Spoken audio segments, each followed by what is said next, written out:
Hello everyone, welcome in WP simplified. आज हम जो पॉडकास्ट कर रहे हैं ये थोड़ा स्पेशल है और थोड़ा अलग है।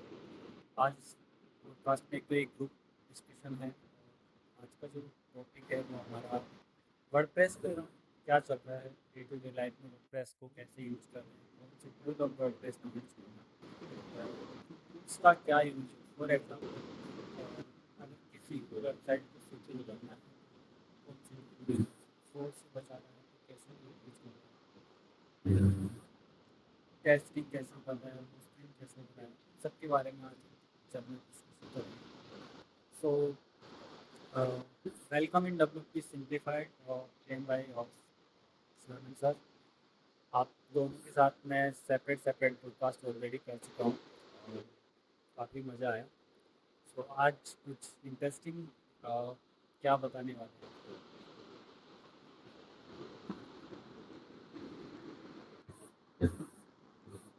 बोलिए तिवारी जी, या प्लीज तिवारी जी। या बिल्कुल। सो वर्डप्रेस में जो है सिक्योर करने के लिए बहुत सारी चीजें हैं। कोडिंग लेवल पे भी हम कर सकते हैं, ऐसे प्लगइन वाइज भी बहुत सारे ऐसे वर्डप्रेस के प्लगइन भी हैं जिसको यूज करके कर सकते हैं। बट एज मैं जो है वर्डप्रेस कोर डेवलपर हूँ, जो हम लोग डेली जो है बहुत सारे प्लगइन्स बनाते हैं और वैसे वर्डप्रेस प्लगइन्स हम बनाते हैं जो कि इंटरप्राइज के लिए यूज हो।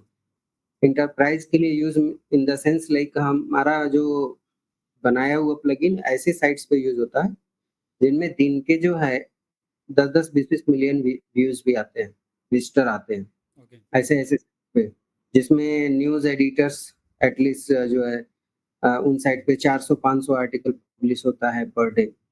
बहुत सारे 200-300 एडिटर्स यूज करते हैं।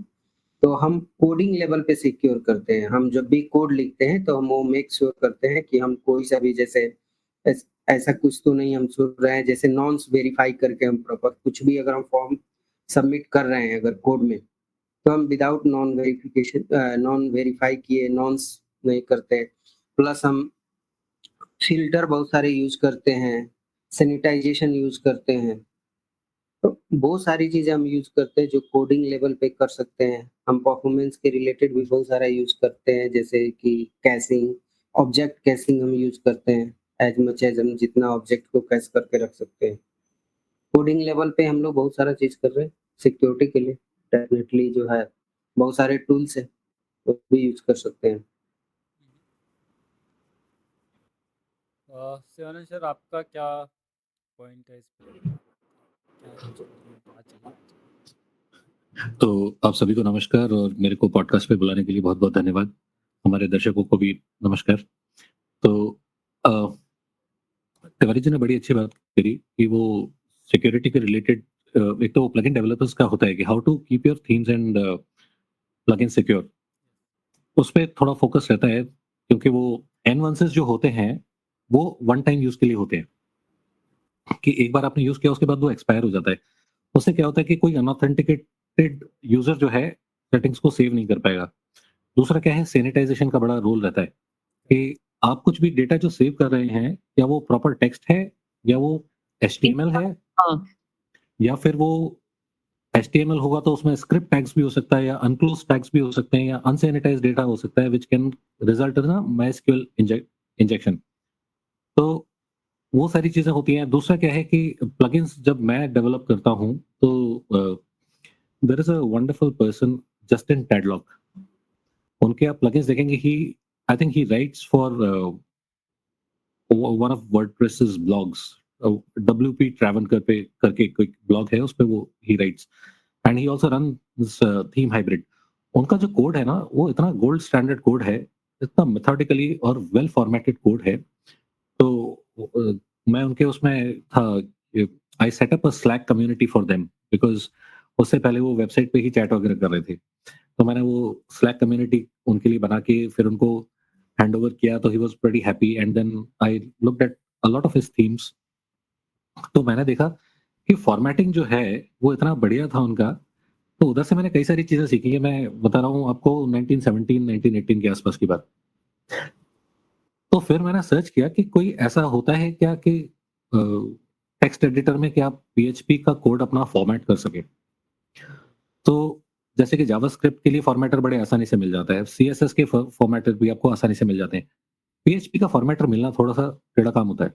उतना अच्छा मिलना थोड़ा टोट मतलब ऐसा है कि उतना पता नहीं होता है, मतलब थोड़ा R&D करे तो मिल जाता है, बट हाँ, जितना करेक्ट, जल्दी CSS, SCSS, जावास्क्रिप्ट या HTML के मिल जाते हैं, उतना अच्छा PHP का मिलना, खोज पाना थोड़ा मुश्किल है। करेक्ट। तो WordPress uses something that is called WordPress coding standards. तो वर्डप्रेस कोडिंग स्टैंडर्ड्स डिफाइन करते हैं कि ब्रेसेस के आसपास कितनी जगह रहेगी, ब्रैकेट के पहले न्यू लाइन रहेगी कि नहीं रहेगी, ब्रैकेट के बाद न्यू लाइन रहेगी कि नहीं रहेगी। इस तरह के और भी फॉर्मेट्स हैं, बट वर्डप्रेस का कोडिंग स्टैंडर्ड अलग ही है। जैसे स्पेसेस की जगह वो टैब्स यूज करते हैं वर्डप्रेस कोडिंग स्टैंडर्ड्स में। तो I think VS code is the most popular editor जो कि आजकल चल रहा है, और उसके साथ आप उसको कॉन्फ़िगर कर सकते हैं वर्डप्रेस कोडिंग स्टैंडर्ड को, which through PHP coding code sniffer, PHP code sniffer करके है। हाँ, PHP जिसको बोलते हैं। करेक्ट। तो उसमें दो यूटिलिटीज आती हैं, पीएचपी सीबीएफ और पीएचपी सीएस। यस। तो CS is like syntax checker, वो वार्निंग वगैरह देता है कि आपका सिंटैक्स अगर गलत है या बेस्ट प्रैक्टिसेस को फॉलो नहीं कर रहा है। बट सीबीएफ जो है कोड ब्यूटीफायर है। तो अगर उसका प्रॉपर आपने इंस्टॉलेशन कर लिया है, तो आप विजुअल स्टूडियो में राइट क्लिक करेंगे तो उसमें आपका वो आएगा फॉर्मेट डॉक्यूमेंट। तो आपने कैसा भी फॉर्मेट किया हो वो, बट आप सेव करने के पहले उसे एक बार फॉर्मेट करेंगे तो it will align everything properly and make your code look beautiful. उससे क्या होता है कि एक तो कोड बिकम्स इजीली रीडेबल। क्या आप सोच रहे हैं ये ब्रैकेट किधर, इसका ओपनिंग ब्रैकेट किधर है, ब्रेस किधर है, इसका क्लोजिंग ब्रेस किधर है, उसको मैच कर रहे हैं आप, फॉर लूप है, इफ लूप है, व्हाइल लूप है, इन चीजों में या ओपनिंग पैरेंथेसिस और क्लोजिंग पैरेंथेसिस है, उसको आप मैच करने की कोशिश करते हैं कि it gets properly formatted ना। तो VS कोड में कई सारी फीचर्स होते हैं वो इनेबल हो जाते हैं, जैसे कि कोड को एक्सपैंड करना, ब्लॉक्स को एक्सपैंड करना, ब्लॉक्स को कोलैप्स करना, वो सारी चीजें। अगर आपका वो कोड वेल फॉर्मेटेड नहीं है तो कई बार ऐसा होता है कि कुछ ब्लॉक्स जो है एक्सपैंड और कोलैप्स नहीं हो पाते। नहीं होता। तो एक तो चीज मैंने वो सीखी वहां से। दूसरा, एक बार मेरे पास एक क्लाइंट आया था who actually wanted to fork a plugin. तो उसने सारी कोशिश करी थी, he forked a plugin and he wanted to get it into WordPress repository and everything, but वो अप्रूवल नहीं मिल रहा था उनको, and he was not a Indian client, वो बाहर के थे कहीं के।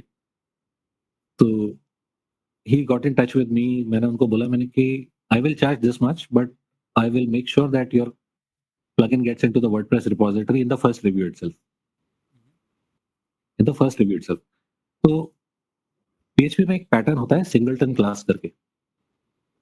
सिंगलटन क्लास क्या होता है कि कोई भी एक क्लास है PHP का या ऑब्जेक्ट है, तो उसका उस क्लास का एक ही ऑब्जेक्ट जो है इंस्टेंशिएटेड रहेगा एट एनी गिवन टाइम। उस क्लास को आप डुप्लीकेट नहीं कर सकते, क्लोन नहीं कर सकते। मतलब इन हाँ, literally you can actually use reflector classes and all those kind of things, but उसका जो ऑब्जेक्ट का इंस्टेंस है वो एक ही रहेगा। तो उससे क्या है कि वो क्लास जो है, ऐसा नहीं है कि बार-बार ट्रिगर हो रही है, बार-बार जनरेट हो रही है। अगर वो एक बार जनरेट हो चुकी है तो आप उसी ऑब्जेक्ट को बार-बार रेफरेंस कर सकते हैं। तो वो 2 चीज़ें मैंने जो सीखी, they have helped me a lot with my all my plugins. तो that is something that I wanted to share. If you have any questions, I will be happy to discuss that further. जैसे आपने ये बताया ना, PHP CS और CBF जी। हमें format करना पड़ता है। तो हम लोग जैसे जो टूल यूज़ करते हैं, हम लोग यूज़ करते हैं PHP स्टॉक। मैं VS कोड भी यूज़ करता हूँ। जी। मोस्टली अभी VS कोड ही यूज़ करता हूँ क्योंकि ये लाइट वेट है। जबकि PHP स्टॉर्म आपने यूज़ किया है किसी में?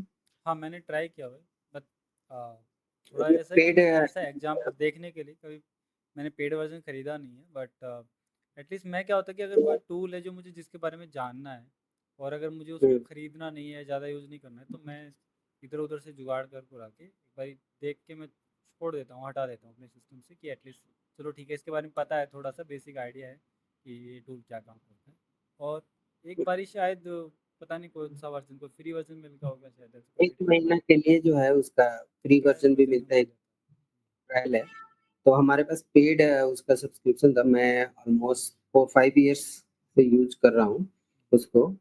उसमें जैसे ये PHP CS और PHP VF का जो बताया है ब्यूटीफायर, वो उसमें बाय डिफ़ॉल्ट उसमें रहता है। कॉन्फ़िगर होता है। अगर पेड वर्ज़न कॉन्फ़िगर रहता है, पेड वर्ज़न अगर आप यूज़ कर रहे हैं तो उसमें जैसे आप कोड को कंट्रोल एस करेंगे ना, सेव करेंगे, वो ऑटोमैटिक फॉर्मेट हो जाता है।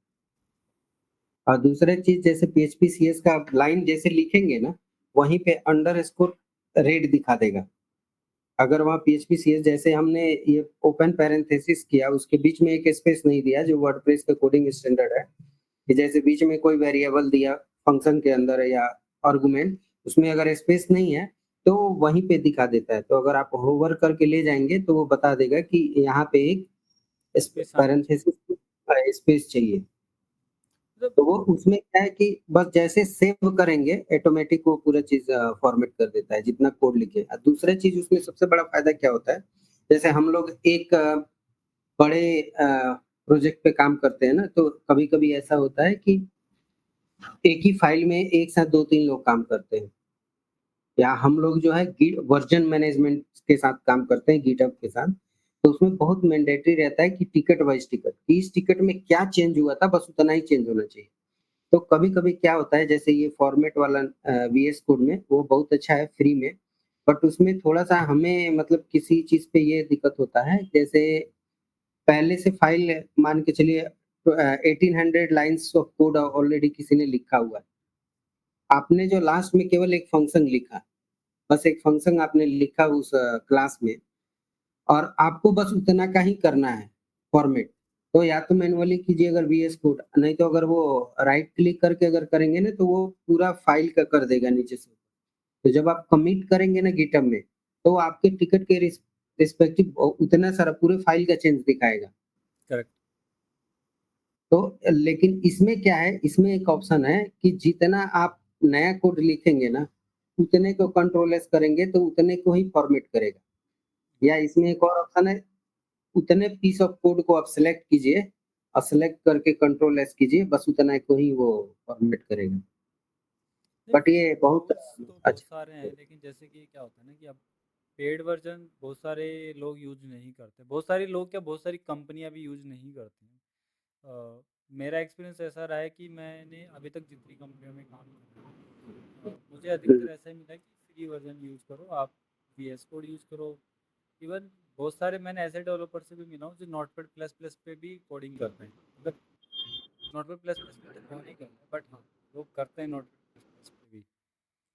एंड VS कोड उसके बाद सबसे पॉपुलर जो मुझे लगा कि VS कोड ही है जो लोग यूज़ करते हैं। एक डिजाइनर्स के लिए एक ड्रीम वीयर करके हो रहा था, जो भी काफ़ी भी आता है उसका, हुँ, बट वो भी काफ़ी बढ़िया टूल है। बट उसका एक मुझे थोड़ा सा ड्रॉबैक लगता है, वो है कि वो बहुत सिस्टम को हैंग कर देगी। वो भी मैंने यूज़ किया हुआ है। उसके बाद वो पता नहीं लास्ट में मैंने शुरू के 1-2 साल में यूज़ करा था, उसके बाद से तो मैं VS कोड ही कर रहा हूँ। तो VS कोड अच्छा है, सबलाइन हो गया, VS कोड हो गया, एक एटम करके आता है ये अच्छा है। तो ये 2-3 टूल्स हैं अच्छे। और प्रोग्रामिंग के हिसाब से तो लिनक्स ऑपरेटिंग सिस्टम सबसे बढ़िया है। ubuntu में आप बढ़िया से काम कर सकते हैं। कमांड लाइन चीज़ें चलती हैं, तो लाइक PHP CS हो गया या WP CS हो गया, आप कमांड ट्रिगर करके पूरा फ़ोल्डर तक को फ़ॉर्मेट कर सकते हैं, अगर आपको करना है। पूरा बंदे में हुँ, पूरा वेबसाइट ऑडिट बैकएंड। और फिर ये ubuntu यूज़ करने का मुझे अच्छा मेरा एक्सपीरियंस रहा है ubuntu और विंडोज़ के अंदर। मैक के अंदर मेरा उतना एक्सपीरियंस नहीं है, बट मैं हाँ मैक के अंदर भी काम किया हुआ है, बट ज़्यादा एक्सपीरियंस नहीं है। ubuntu में मेरा ये रहा है कि ubuntu के अंदर आपको टूल्स का ध्यान नहीं रखना होता, आपको कमांड्स का ध्यान रखना है कि कौन सी कमांड से आप क्या कर सकते हैं। अब विंडोज़ का क्या है, बे विंडोज़ में आप टूल देखो, क्योंकि कमांड्स बहुत सारी चलाना उतना ईजी नहीं है जैसा ubuntu में कर लेते हैं। यहाँ पे टूल्स बट ढूंढना पड़ता है कि कौन सा टूल काम करेगा, कौन सा टूल काम नहीं करेगा। तो ये बहुत ऐसा हो जाता है कि यार चलो ठीक है, विंडोज़ क्या यूज़ करना, चलो ubuntu यूज़ कर लेते हैं। नहीं, उबंटू बहुत अच्छा है, डेवलपर के लिए तो बहुत अच्छा है कि ये उसका टर्मिनल इनबिल्ट टर्मिनल है। जो भी चाहिए बस एक कमांड लिखो, बहुत एपी सॉलिड है वो। गेट इंस्टॉल, जो भी अपना ये फटाफट वो इंस्टॉल होता है। अभी जो न्यू डेवलपमेंट वर्ज़न जैसे हम लोग डॉकर यूज़ करते हैं कंटेनराइज़्ड वर्ज़न में, तो वो उसके लिए डॉकर के लिए बहुत अच्छा है। क्योंकि और कहीं पे भी डॉकर जैसे विंडो मशीन में आप डॉकर अगर यूज़ कर रहे हैं, तो आपका चाहे कितना भी रैम हो, आपका विंडो जो है बैठ जाएगा, नहीं चलेगा, हाँ, डॉकर उतना मैं अच्छा नहीं मतलब मेरे पास है 16 जीबी रैम, 16 या 32 कुछ होगा शायद। ठीक है, वो बिल्कुल ऐसा हो जाता है, मतलब मैंने इंस्टॉल करके रखा है बस। तो उसके बावजूद भी जब भी मैं कुछ काम करता, लैपटॉप हैंग हो जाता, कुछ न कुछ दिक्कत आ जाती, फिर मेरे को उसको क्लीन ही डॉकर करना पड़ा, हटाना पड़ा डॉकर।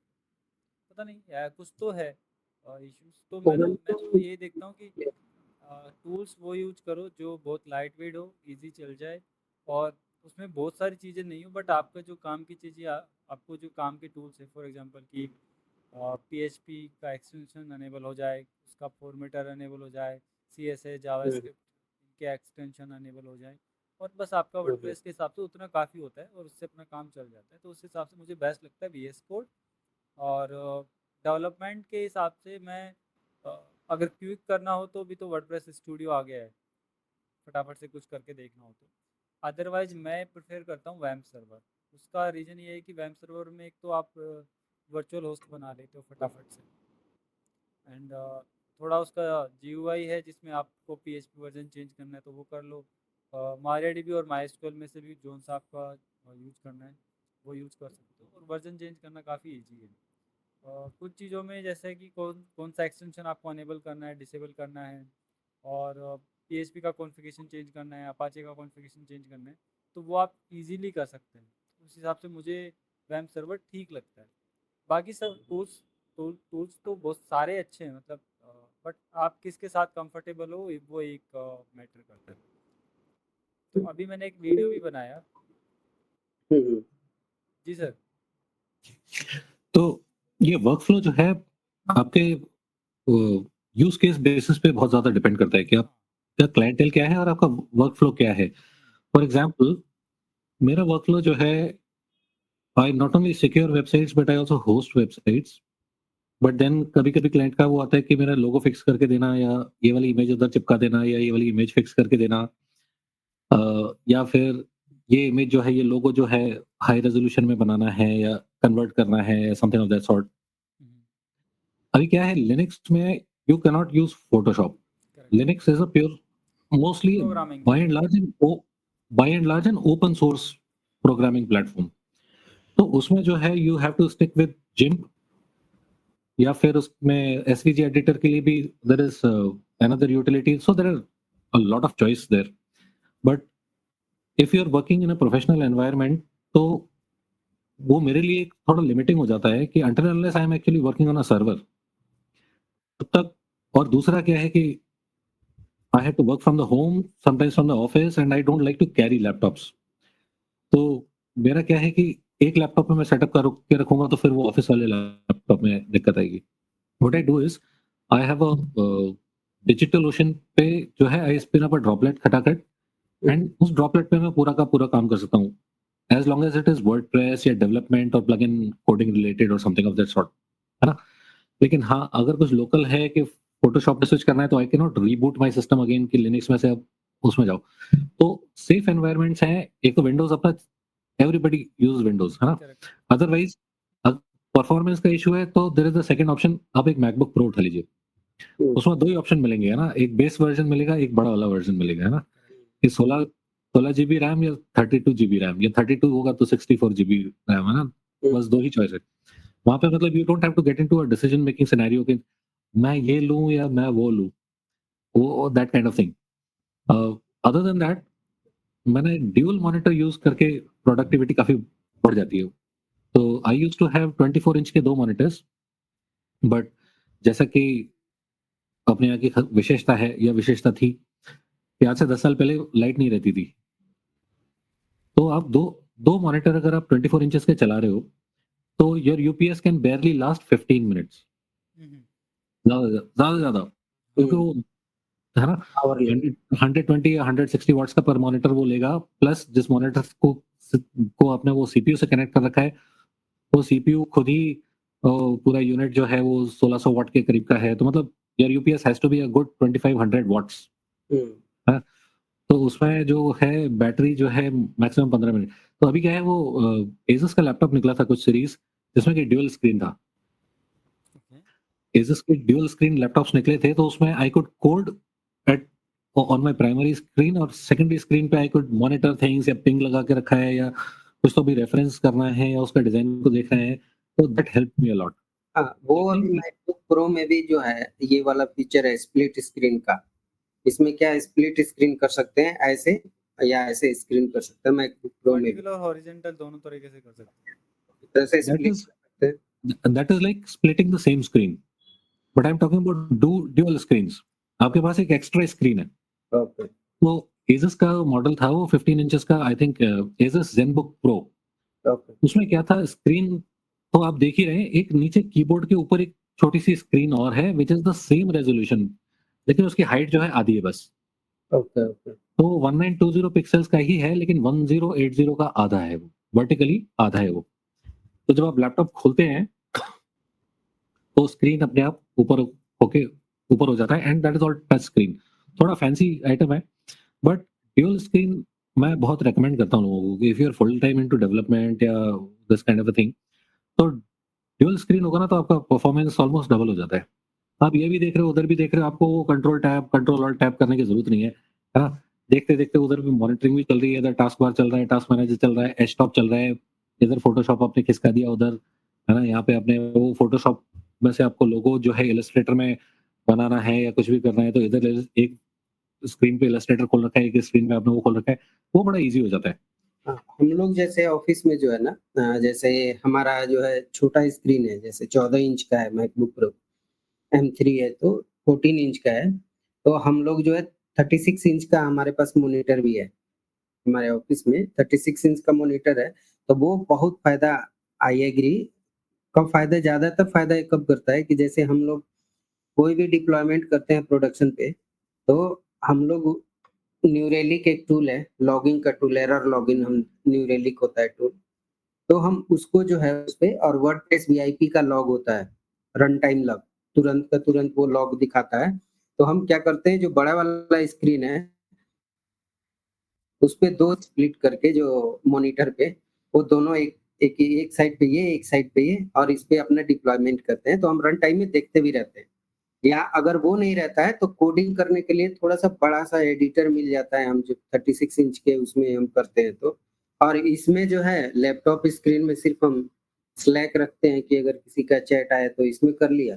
बाकी कोडिंग के लिए या टर्मिनल जो है हम लोग उसमें यूज करते हैं तो मैं थोड़ा उल्टा डेफिनेटली करता हूँ मैं थोड़ा उल्टा करता हूँ मैं कोड लिखता हूँ लैपटॉप में और मुझे देखना होता है वो मुझे चाहिए सेकंड स्क्रीन में। मतलब जो दिख रहा है वो बड़ा बड़ा दिखना चाहिए एकदम क्लियर दिखना चाहिए क्या है आउटपुट क्या आ रहा है वो एकदम मुझे साफ चाहिए। तो वो मैं करता हूँ बड़ी स्क्रीन में और कोड में लिखता हूँ अपना और लैपटॉप मतलब वो और अभी आपने जो दूसरा एक बोला था ना कि जिसका जैसा वर्क फ्लो उसका वैसा system work correct flow set होना बहुत ज़्यादा ज़रूरी है। करेक्ट। अच्छा दूसरा क्या होता है कि कई बार लिनक्स में जो है ना फॉन्ट्स का बड़ा इशू आता है क्योंकि फ्री सिस्टम है तो उसमें एरियल जैसे फॉन्ट जो बड़े सिंपल कॉमन फॉन्ट्स होते हैं ना जो कि अपन we take it for granted MacBook पे तो होगा ही होगा विंडोज पे तो होगा ही होगा बट वो लिनक्स पे नहीं मिलेगा आपको। अब आपने विजुअल स्टूडियो ये वीएस कोड खोला अपने लिनक्स पे नाउ यू आर स्ट्रगलिंग कि ये जो है उबंटू फॉन्ट दिख रहा है कौन सा फॉन्ट दिख रहा है उस पे I think Ubuntu is the default font और I think not not sure coding font जो है मोनोस्पेस कोई तो भी वो यूज करते हैं तो उसके लिए क्या है फेरा कोड करके फॉन्ट आता है it is an open source code and you can download it from GitHub. GitHub बोलते हैं गिटहब बोलते हैं गिटहब गिटहब। देखिए पुराने होने के बावजूद हमको प्रोनाउंसिएशन नहीं आता। नहीं तो बहुत सारे गिटहब भी बोलते हैं उसको। हाँ वो जब इंग्लिश पैदा हुई थी तब तक गिटहब पैदा नहीं हुआ था तो फेरा कोड जो है उसमें फॉन्ट लिगेचर्स नाम की चीज होती है। तो एक तो आपने वो अगर वो फॉन्ट यूज किया तो you can use it on Windows as well as Linux as well as on Mac. एक बार आपने कॉन्फ़िगर कर दिया अपने और सेटिंग्स को आप सिंक कर सकते हैं वीएस कोड में सेटिंग्स सिंक हो जाती हैं। हाँ, और फॉन्ट लिगेचर्स क्या होता है जैसे कि आपने पीएचपी में नॉट इक्वल टू किया तो एक तो उसमें वो नॉट वाला साइन आएगा फिर एक इक्वल टू का साइन आएगा फिर एक और इक्वल टू का साइन आएगा। लिगेचर्स क्या करता है इनको कंबाइन करके it will actually make an equal to sign उसको ऐसे काट के it converts it into font ligatures which looks very beautiful and depending on uh, the you're comfortable, your comfort, it may work for you or it may not work for you, but you can actually enable or disable that font linkages. But I prefer font linkages क्योंकि उसमें greater than equal to, less than equal to, वो सारी की सारी चीजें जो काफी सारी सिंबल्स जो होते हैं वो बड़े स्ट्रीमलाइन होकर और क्लियरली दिखते हैं उसमें। टूल्स नहीं, का तो आपका है, ये उसके अलावा बहुत अच्छा उसका था। कंफर्ट भी है। मतलब आप टूल्स तो यूज़ करते हैं, बहुत सारे टूल ऐसे हैं जो बहुत बड़े हैं, लेकिन बहुत सारे लोग उनको यूज़ ही नहीं करते क्योंकि उनका कंफर्ट नहीं है उनका। मेरा एक बार ऐसे थोड़ा डिस्कशन हो रहा था इंटरनली कंपनी में कि बाहर टी ब्रेक में कि कौन लोग क्या यूज़ करते हैं, कौन सा टूल यूज़ करना चाहिए। तो वहाँ पे किसी ने बताया कि अ, वो अभी भी उन लोगों को जानता है जो विम एडिटर जो है, हम्म, जो अपना ubuntu के अंदर जो इनलाइन जो है एडिटर आता है, and उसके जी, अंदर काम करना बहुत मुश्किल है कि लोग उसके अंदर कंफर्टेबल हैं। उन्होंने उसको अपने हिसाब से ऐसा कॉन्फ़िगर कर रखा है कि जो हम वीएस कोड में नहीं कर पा रहे हैं या फिर जो भी पॉपुलर जो भी हैं उनमें नहीं कर पा रहे, बट उन्होंने अपना कंफर्ट जोन उसमें बना रखा है। उनको पता है, वो फटाफट से काम कर लेते हैं उनमें। तो वो कंफर्ट जोन होना और आपका वर्क स्पेस के अकॉर्डिंग आप कैसे काम कर रहे हैं, आपने कौन से टूल्स पे आपका एक्सपर्टीज है, और लंबे टाइम से जब हम टूल्स यूज़ करना शुरू कर देते हैं तो थोड़ा हैबिचुअल हो जाते हैं। फिर चाहे कितना अच्छा टूल आ जाए, आपको वही चाहिए जिसमें हमारी आदत है। कंफर्ट जोन बिल्कुल। बड़ी जल्दी बन जाता जैसे आप बोल रहे थे ना कि बहुत सारा चीज़ें जब हम कोडिंग खोलते हैं ubuntu में तो समझ में नहीं आता कौन-सा फॉर्मेट है या वो यूज़ किया है। तो प्रोजेक्ट वाइज़ उसके लिए ना एक वीएस कोड में होता है डॉट एडिटर कॉन्फिग करके जो है ना एक फ़ाइल बना सकते हैं। उसमें आप हर चीज़ अपना स्टैंडर्ड भी आप सेटअप कर सकते हैं। जैसे कि आपका इंडेंट साइज़ जो है जेएस फ़ाइल का कितना होगा? जैसे कोड इंडेंट करते हैं ना, तो जैसे टैब करते हैं तो 4 स्पेस का होता है, जेसन का कैसा होना चाहिए, हर चीज़ का वैसे प्रॉपर कर सकते हैं। एंड ऑफ लाइन पे जैसे बहुत सारा गिटहब पे जैसे आप कोड डालते हैं ना, तो वो जैसे एंड ऑफ फाइल के बाद एक न्यू लाइन ऐड करना होता है। ये वर्डप्रेस का भी कोडिंग स्टैंडर्ड है, नहीं तो वो वार्निंग दिखा देता है। है। तो वो सारा जो है डॉट एडिटर कॉन्फिग करके एक फाइल बना दीजिए और उसमें आप जो भी रूल लिखना है, बहुत सारे रूल्स हैं, उसमें वो रूल लिख दीजिए, तो वो किसी भी जो है आप उस पे लेके जाएँगे ना प्लेटफ़ॉर्म पे लेके विंडो, मैक या लिनक्स पे, तो वो उसके अकॉर्डिंग वो काम करता है, उसमें आप फ़ॉन्ट भी कर सकते हैं, कैसे क्या है। सो टूल्स का तो है ही, उसके अलावा जैसे मुझे अभी जैसे मेरा किसी के साथ डिस्कशन हो रहा था, और मेरा मैं कोड करता हूँ, थोड़ा फंक्शनल करने में इंटरेस्टेड हूँ मैं, मतलब शुरू से ही मेरा हैबिट ऐसा है। पहली बात तो मेरे को किसी ने सिखाया नहीं, मैंने मतलब खुद से मतलब गूगल कर करके ही सीखा है। जितना भी सीखा है वो सब ऐसा ही आता है मुझे। तो मैंने कभी हुँ, मैंने मतलब ऑब्जेक्ट ओरिएंटेड प्रोग्रामिंग उतनी करी ही नहीं, मैंने हमेशा फंक्शनल ही करी है। ठीक है, तो फंक्शनल के अपने बेनिफिट है, ऑब्जेक्ट ओरिएंटेड के अपने बेनिफिट हैं, बट मुझे ऐसा कभी दिक्कत लगा भी नहीं कि ठीक है भाई फंक्शनल नहीं करनी चाहिए। बट मेरा किसी चीज़ को लेके थोड़ा डिस्कशन हो रहा था, तो उन्होंने मुझे बताया कि भाई थोड़ा इसको क्लास बनाओ, बेसिक बेसिक सिंपल क्लास बनाओ, उसको नेम स्पेस दो, एंड देन उसके अकॉर्डिंग उसको यूज करना शुरू करो। तो जो भी मतलब तुम्हारा प्लगइन है उसका एक स्टैंडर्ड मेंटेन होगा, तुम्हें एक्सटेंड करने में चीज़ें आसान हो जाएंगी, नई फीचर्स ऐड करने में चीज़ें आसान हो जाएंगी। अब वो उनकी बात ठीक है, मतलब हो सकता है काफ़ी बेनिफिट हो, बट मैं सिर्फ एक्सपेरिमेंट कर रहा हूँ अभी भी कि भाई वो कैसे करना चाहिए, क्योंकि आदत नहीं है वैसी। क्योंकि दिमाग अभी भी कैसे दौड़ता है, फंक्शनल के हिसाब से चल रहा है कि यार फंक्शन चलो बनाओ, ख़त्म करो काम, इसको ऐसे ऑप्टिमाइज करो, इसको इस तरीके से लिख दो, इसको इसका यूटिलाइजेशन इतना है, तो चलो इसको एमयू प्लगइन्स में अंदर डाल दो। तो उस तरीके से मैं अभी काम करता हूँ। बट मेरा मतलब मुझे जब लगता है ना कि यार ये चीज़ सीखनी चाहिए, एटलीस्ट हमें आनी चाहिए, तो अभी मैं वो भी देख रहा था कि नेम स्पेस को कैसे यूज करना चाहिए प्लगइन के अंदर। बहुत सारे प्लगइन्स हैं जो पूरा कंप्लीटली ऑब्जेक्ट ओरिएंटेड होते हैं। ठीक है, उप्स पूरा यूज किया हुआ है, बट क्या होता है हम लोग कि जब उसको एडिट करने बैठते हैं ना, तो बहुत सारे लोगों को समझ में भी नहीं आता, वो इतना कॉम्प्लिकेटेड कर देते हैं। और नहीं मैं कॉम्प्लिकेटेड नहीं है, बट उसमें ये है कि अगर आपके पास लॉजिक पता है, जैसे आजकल जो है ना मॉडर्न कोडिंग स्टैंडर्ड्स ऐसे हैं, जैसे कंपोज़र बेस है, वो बहुत ईज़ी है। कंपोजर इनिट आप करेंगे ना तो ऑटोमेटिक वो सब कुछ दिखाने लगता है, क्या-क्या पूछता है क्वेश्चन, ये चाहिए, उसके बेसिस पे जैसे नया प्लगइन बनाना है, तो वैसे कर सकते हैं।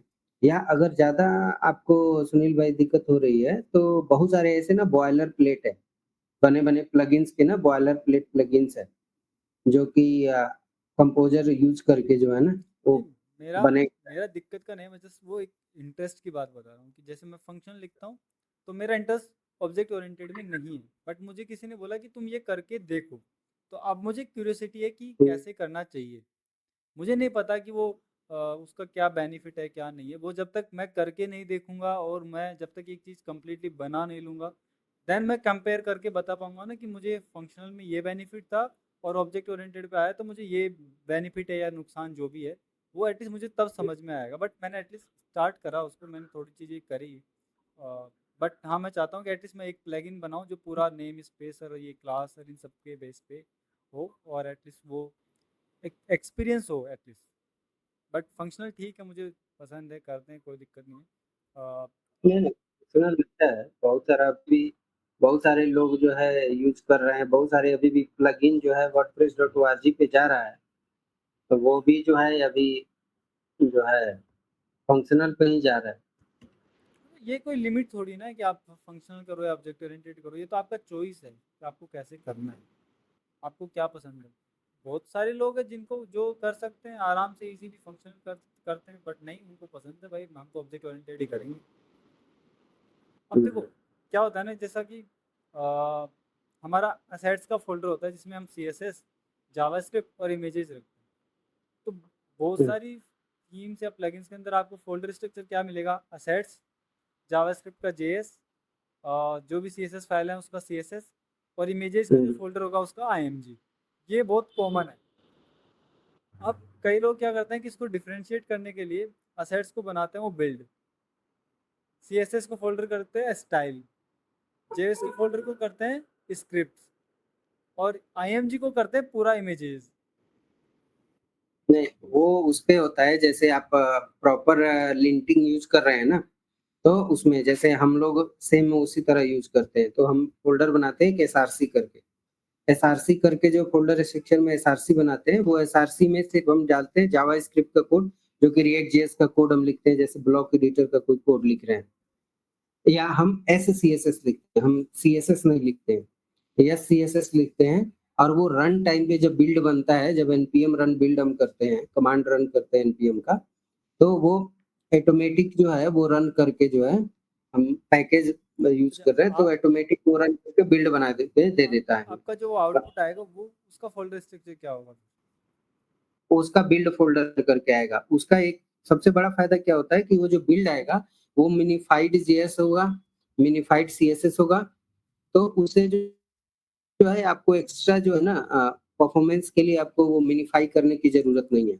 और दूसरा चीज़ आपको बहुत सारा कम कोड जब आप एससीएसएस कोड लिखते हैं ना, तो आपको बहुत कम कोड लिखना होता है। आपका एससीएसएस में कोड दिखेगा 100 लाइन का, जब वो सीएसएस जनरेट करेगा तो वो कभी-कभी 200 भी हो जाएगा लाइन्स का। हाँ, वो मैं तो आपकी बात मान गया, बट मैं करता हूँ ऐसा कि अच्छा, मुझे नहीं पता कि कितने लोग गल्प यूज़ करते हैं, कितने लोग हैंडल बार यूज़ करते हैं, या ग्रंट कितने लोग यूज़ करते हैं। मैंने आज से शायद 7-8 साल पहले, या ज़्यादा मान लो 8 या 9 साल पहले, पहली बार गल्प, ग्रंट, हैंडल बार ये यूज़ करा था। ये मुझे किसी ने, जब मैं गुड़गांव में किसी कंपनी में जॉब करता था, वहाँ पे जो टीएल थे, उन्होंने मेरे को एक पैकेज दिया था कि ये एक पैकेज है, इसका काम ये है कि जब भी तुम CSS यहाँ SCSS लिखोगे, कंपाइल करके तुम्हारा CSS में दे देगा, जावास्क्रिप्ट के जो कंपोनेंट बनाओगे वो तुम्हें एक जगह करके दे देगा, और CSS इमेजेस जो हैं, इमेजेस को तुम्हारा ऑप्टिमाइज करके देगा। ठीक है। उसके अलावा हैंडल बार, हैंडल बार मतलब वही HTML के लिए होता है, कंपोनेंट बनाओ फिर पूरा बिल्ड बना के एक कंप्लीट हो गया। तो वो मैंने उस टाइम यूज़ करा। उसके बाद क्या हुआ कि एक बारी मुझे एक सेपरेट पैकेज बनाना पड़ गया, एंड उस टाइम मुझे हुँ, इतना आइडिया नहीं था कि बनाते कैसे। हुँ, हुँ, तो टीएल साहब ने तो हाथ खड़े कर दिए कि भैया बनाओ तुम खुद, क्योंकि वो भी हुँ, हुँ, उसका भी था ना कि तुम कब सीखोगे अगर मैं ही बताता रहूँगा तो। कि भाई आपकी बात भी ठीक है, और बोल दिए कि भैया शाम तक चाहिए मुझे, तो पैकेज बना के तुम देख लो कैसे करोगे तैयार। तो भैया अब हुँ, ChatGPT तो है नहीं, गूगल देखता हम्म, भाई, जितना कर सकते थे हेलो हाय करते करते करते करते शाम तक कुल मिला के क्या हुआ कि मैं इतना बना पाया कि हाँ SCSS को CSS में लेके आ पाया, और जावास्क्रिप्ट हो गया, और मेरा इमेजेस और हैंडल बार वो मतलब चल गया बढ़िया से। तो उतना मैं बना पाया, उसको मॉडिफाई जैसा भी उसको ट्यून करना था कर कुरा के चाहिए था, जो भी लाइब्रेरी, क्योंकि उसमें बावर कंपोनेंट शायद अभी पता नहीं कितना यूज़ करते हैं, उस टाइम मैंने बावर कंपोनेंट जो हमारे लाइब्रेरीज होती थी वो सारी मैं वहाँ से यूज़ करता था। तो उसके लिए अपने को जो SRC का फ़ोल्डर, उसमें ना तो CSS का कुछ SCSS की कोई लाइब्रेरी डालनी, ना जावास्क्रिप्ट की लाइब्रेरी डालनी, क्योंकि जो भी डालना है वो आप बावर कंपोनेंट से इंस्टॉल करो और उसको इंक्लूड करो और यूज़ कर लो, तो वैसा कुछ था। तो वो पूरा फिर मैंने जब उसको करना शुरू किया तो मेरे को वो चीज़ें मज़ेदार लगी, और मैंने उसके बाद से मैं जब भी मैं कोई भी प्रोजेक्ट पे काम करता हूँ, मेरा पहला काम होता है अपना गल्प पैकेज सेटअप करना। अभी मैं थोड़ा वेब पैक कर रहा हूँ कुछ टाइम से, तो मेरा पहला काम होता है वेब पैक सेटअप करना। वेब पैक सेटअप करो, अपना जो भी रिक्वायरमेंट है उसके हिसाब से क्या क्या चाहिए, मिनीफाई चाहिए, क्लीन चाहिए, जावास्क्रिप्ट चाहिए, CSS चाहिए, रिएक्ट चाहिए, जो भी चाहिए सब कुछ सेटअप करो, उसके अंदर कॉन्फ़िगर करो, एंड देन अपना डेवलपमेंट स्टार्ट करो। और मैं जब किसी को ये बताता भी हूँ ना कि भाई ये काम करना है, तो मैं चाहता हूँ कि वो भी इसी तरीके से काम करके दे, ताकि वो समझने में ईजी होता है, उसको बाद में मॉडिफाई करना हो तो ईजी होता है। इवन मैंने क्या करा था एक बार एक प्रोजेक्ट के अंदर, मैंने बूट स्ट्रैप की जो क्लासें हैं, नॉर्मली हमारे पास काम आती है कॉलम, कंटेनर, रो, हम्म, ये 3 तरीके की क्लासें जो मैक्सिमम काम आती हैं। बाकी 75% हम्म, तो हम बूट स्ट्रैप का कोई यूज ही नहीं करते हैं सर। तो मैंने क्या करा, बूट स्ट्रैप में से सिर्फ इनका कोड निकाला कि भाई हम्म, क्लासों का दे दो, कॉलम की कौन कौन सी क्लास है उनका सबका कोड दे दो, रो का दे दो, कंटेनर का दे दो। उसके अलावा जो बेसिक जो होता है वो तो मेरा वो करके मैंने पूरा प्रोजेक्ट चला दिया, और उसमें से मैंने बूट स्टेप हटा दिए। उसके बाद से थोड़ा और कंफर्ट आ गया, यार अब तो बूट स्टेप की भी ज़रूरत नहीं है। फिर लाइट जब वेट हो गया। लाइब्रेरी की ज़रूरत नहीं है, तो फिर जो ज़रूरत पड़ी वो वाला चीज़ बूट स्टेप में गए, ढूंढा, सर्च करा, उसको निकाला वहाँ से और अपने प्रोजेक्ट में डाल दिया, तो लाइब्रेरी कम हो गई। तो ऐसे ऐसे जब मैं क्या, मेरा मतलब क्यूरियोसिटी रहती है कि हर बार अगर किसी से कुछ सीखने को मिल रहा है तो जब भी टाइम मिले उसको ट्राई करो। सेम चीज़ वो था मेरा कि मैं फंक्शनल लिखता हूँ, बट किसी ने मुझे सजेस्ट किया तो मैं एटलीस्ट एक बार ट्राई करके ज़रूर देखूंगा। सक्सेस या फेलियर जो भी होता है कोई बात नहीं, समझ में आए तो अच्छी बात है, नहीं समझ में आए तो भी अच्छी बात है। तो वो एक है तरीका कि वैसा करना चाहिए, सीखना सीखने के लिए बहुत ज़रूरी है। जैसा लास्ट पॉडकास्ट में शिवानंद सर के साथ बात हो रही थी सिक्योरिटी के बारे में, तो हमारा डिस्कशन यही था कि भाई कैसे कर सकते हैं, मेल क्यों जो है वो कैसे करेगा, ठीक करेगा। अभी जयपुर में मीटअप हुआ, तो वहाँ पे एक बंदा मिला कि भाई मैंने तेरा ऐसा ऐसा पॉडकास्ट सुना था, और मेरा एक क्लाइंट है और उसको दिक्कत आ रही है, उसकी वेबसाइट पे बहुत सारे बार बार वायरस प्रॉब्लम है। तो फिर मैंने उसको बोला कि भाई तू अपने क्लाइंट से बात कर, अगर उसको इंटरेस्ट है तो मैं तुमको कनेक्ट करवा दूंगा शिवानंद सर से, फिर तुम अपना करवा लेना जो भी करवाना है।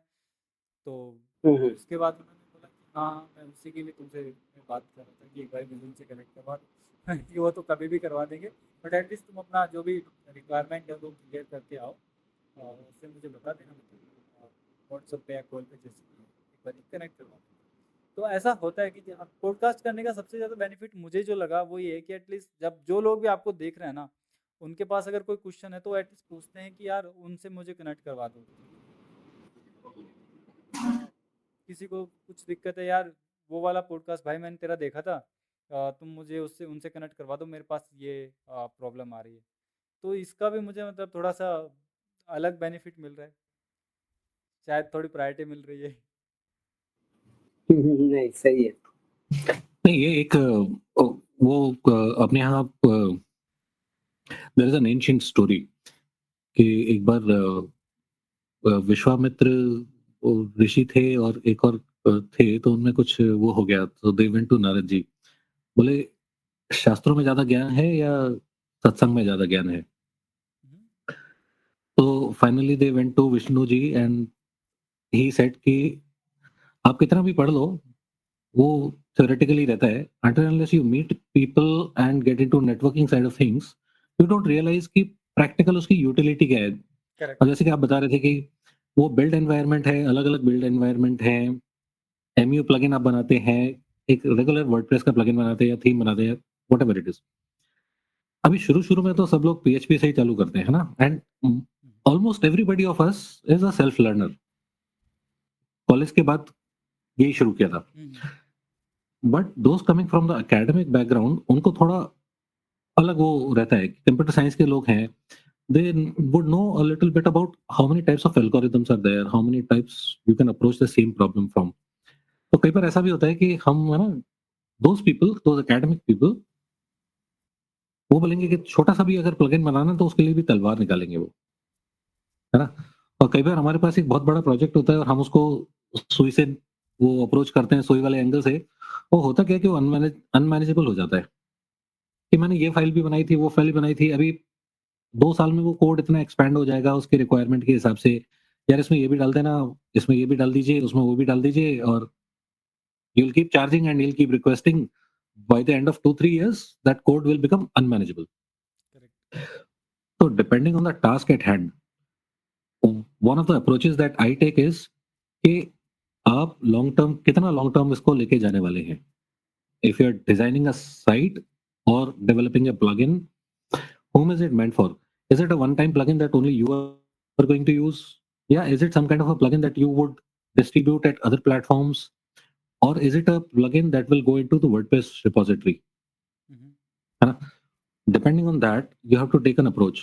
आप थीम भी बना रहे हैं तो उसे किधर डालेंगे, या even if you're doing a theme for your own thing, e-commerce website है उसके लिए थीम जो है, it has to work last at least 5 years, क्योंकि वो रोज-रोज थीम नहीं बनेगी, है ना? करेक्ट। एक ऐसा फ्रेमवर्क आप लेकर चलिए जो कि आपको अच्छे से आता हो और आप उसको बिल्ड कर सकें, which can grow with your site for the next 5 years. Correct. After 5 years you can continue to build on it, लेकिन कई बार क्या होता है कि 5 साल में कंपनी बड़ी हो गई and you have a marketing department, and marketing department का फीडबैक आता है कि साहब we need to rebrand, we need to let go of this website and we need to build a theme from ground up.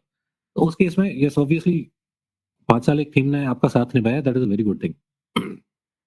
तो वही मैं कह रहा हूँ कि कई बार ऐसी चीज़ होती है कि कोई छोटा-सा टास्क एक एमयू प्लगइन या एक सिंपल सा प्लगइन फ़ोल्डर बना के अपलोड कर दिया, which does not have to interfere with the theme also.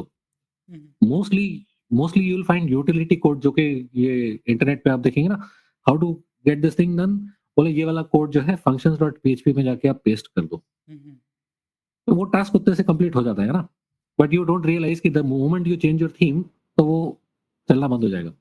तो that is when as developers we need to understand कि कितना बड़ा टास्क है और उसको कितने लंबे तक लेके जाना है, लॉन्ग टर्म विजन क्या है क्लाइंट का, और उसके हिसाब से फिर उसको डिप्लॉय किया जाए। करेक्ट।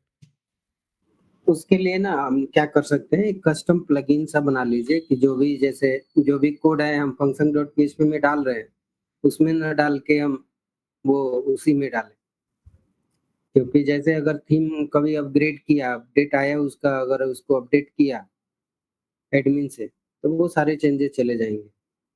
या तो चाइल्ड थीम बना के कीजिए, अगर उसमें करना है तो चाइल्ड थीम कॉन्सेप्ट है, आप चाइल्ड थीम बना लीजिए उसका, और जो भी सीएसएस का लिखना है, फंक्शन.php में जो भी लिखना है, वो चाइल्ड थीम में अपना कस्टमाइज़ेशन लिखते रहिए, तो उसमें आपको दिक्कत नहीं होगा कि वो थीम चेंज हो रहा है या थीम का अपडेट कर रहे हैं, तो उससे दिक्कत नहीं होगी। इसमें जो एक चीज़ जो अभी आपने सर बोली ना, उसमें मैंने ये देखा है कि लोग वेबसाइट बनाने वो कोई भी पेज बिल्डर यूज़ कर लेते हैं। मतलब फॉर एग्जांपल आपने एक वेबसाइट बनवानी है, आप मेरे पास आए कि सुनील मुझे ये वेबसाइट बनवानी है और मेरा ये रिक्वायरमेंट है और मुझे फटाफट से चाहिए वेबसाइट। मैंने आपकी रिक्वायरमेंट सुनी, मैंने बोला कि सर मैं 5 दिन में आपको ये वेबसाइट दे दूँगा और मैं इस तरीके से आपकी वेबसाइट बनाऊँगा।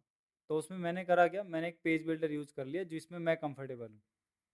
मुझे कोई मतलब नहीं है आपका ये प्रोजेक्ट क्या है क्या नहीं है, मुझे इतना मतलब है कि आपने मुझे बोला इतना पैसे देना है, इतना टाइम है और ये बन जाना चाहिए।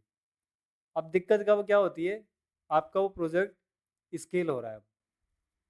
अभी आपकी 2 वेब पेज की वेबसाइट थी, फिर वो 10 की हो गई, फिर 200 हो गए, फिर 2000 हो गए।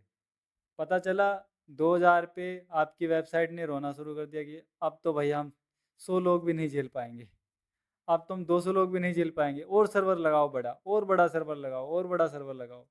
और एक टाइम के बाद क्या होता है कि आप थक जाते हैं कि यार कब तक इसको ऑप्टिमाइज़ करें, कौन सा सर्वर लगाएं, कौन सा प्लगइन लगाएं। वहाँ पे जाके बहुत बड़ी दिक्कत होती है। और उस टाइम फिर क्या होता है कि जब हम किसी और बंदे को इंक्लूड करते हैं, तो वो बंदा बोलता है कि सर आपकी वेबसाइट इतनी बड़ी है, आपने पेज बिल्डर क्यों यूज़ कर रखा है? क्योंकि पेज बिल्डर तो बहुत हैवी होता है, उसके अंदर ये दिक्कत है, वो दिक्कत है। और वो सच में बहुत सारे पेज बिल्डर्स के अंदर दिक्कतें हैं।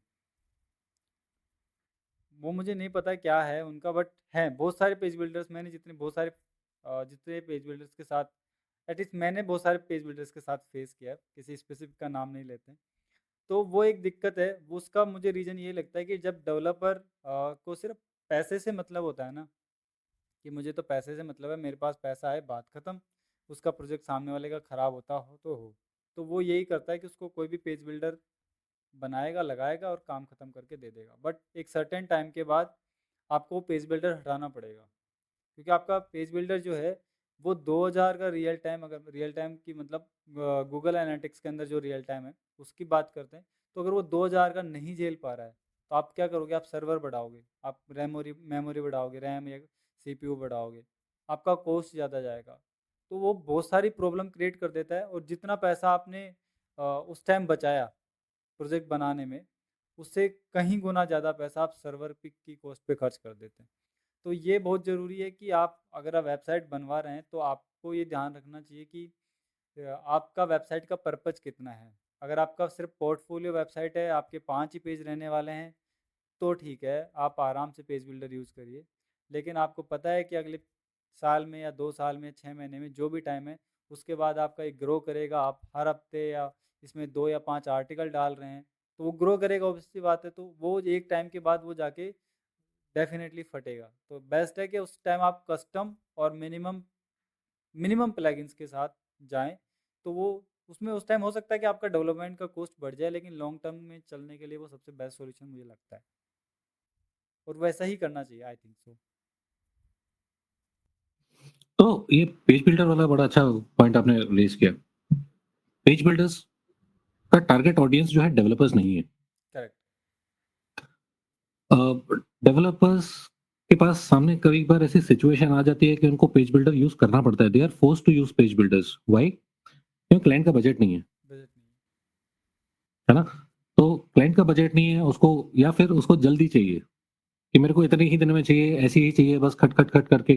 कई बार ऐसा भी होता है कि someone has prepped up the client कि यार website making is so easy, you use this page builder and तुम खुद ही बना लोगे एंड देन हाँ, दे बिल्कुल। Start making the thing.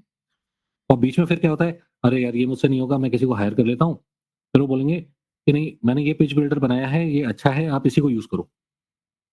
तो वो ऐसे करके चीज़ें आपके पास आती हैं। I have taken several website projects in the past जहाँ पर कि वो क्लाइंट ने कोविड के टाइम पे पेज बिल्डर यूज़ करके बढ़िया वेबसाइट बनाई है, excellent website, hmm, but now it is not scaling. क्यों? क्योंकि वो पेज बिल्डर का ब्लोट इतना हो गया है, इतने सारे शॉर्टकट्स हो गए उसमें और वो डेटाबेस में इतने सारे वो basically everything is a Meta field. Post Meta में वो इतना ज़्यादा वो उसमें हो जाता है कि वो database every time it is trying to load a page, it is reading so much from the database. कितना आप कैशिंग करोगे उसमें, कितना वो स्केलिंग करोगे? One of the things I use is on my hosting, I use this module, page speed module by Google. What it does is it minifies HTML, CSS, JavaScript, automatically वो caching headers उसके बना देता है। हुँ, तो page speed जो है गंदी से गंदी वेबसाइट भी होगी, मतलब इन द सेंस कि बहुत ब्लोटेड कोड भी है, then also it will optimise it. तो एटलीस्ट आपका जीटी मैट्रिक्स पे और पेज स्पीड इनसाइट्स पे आपका वो जो रेटिंग है वो अच्छा आने लगता है। तो all you have to do is enable page speed module on your hosting और उसके बाद कुछ कैशिंग, आप वर्डप्रेस कैशिंग प्लगइन डाल लीजिए, तो उसके बाद वो पेज स्पीड वो इनसाइट्स जो है मैनेजेबल हो जाते हैं। लेकिन if you have used a page builder, मैं जनरली क्लाइंट्स को बोलता हूँ कि it may seem like counter productive और काउंटर इंट्यूटिव, बट अगर आपको ये वेबसाइट आगे 2-4 साल लेके जानी है, तो you start with a custom theme, correct.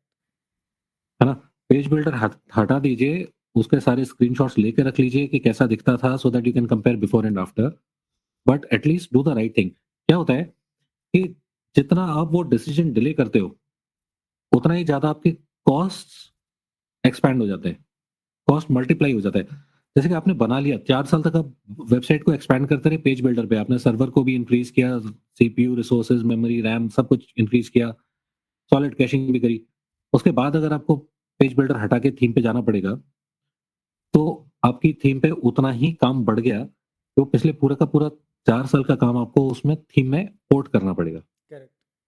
उससे बढ़िया ये है कि आपकी वेबसाइट को अभी 6 ही महीने हुए हैं, अभी के अभी you let go of that page builder and do the right thing. Correct.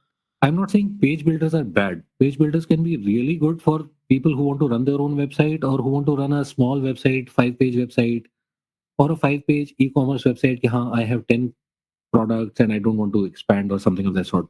या पार्ट टाइम कोई बिजनेस कर रहे हैं कि हाँ साहब, मेरा मेन काम और है, but I actually want to run a website.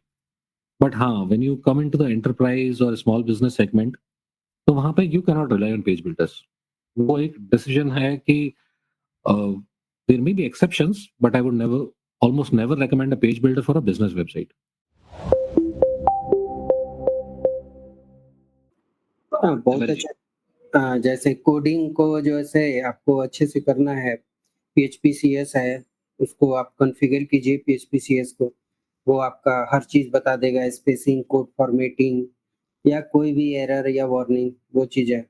और जो इन्होंने बताया शिवानंद सर ने कि जो है आप यूज़ कर सकते हैं PHP कोड ब्यूटीफायर जो आता है, PHP CBF, तो उसको भी यूज़ कर सकते हैं।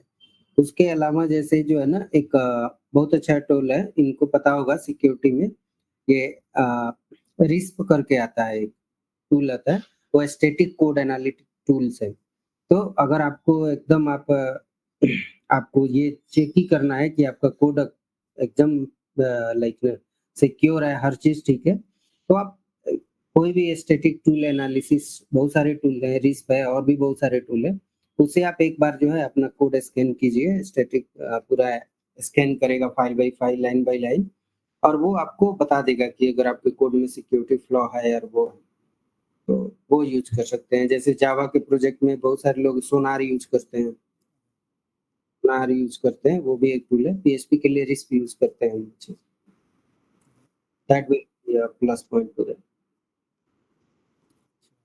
शिवानंद सर, आपका कुछ क्लोजिंग रिमार्क्स?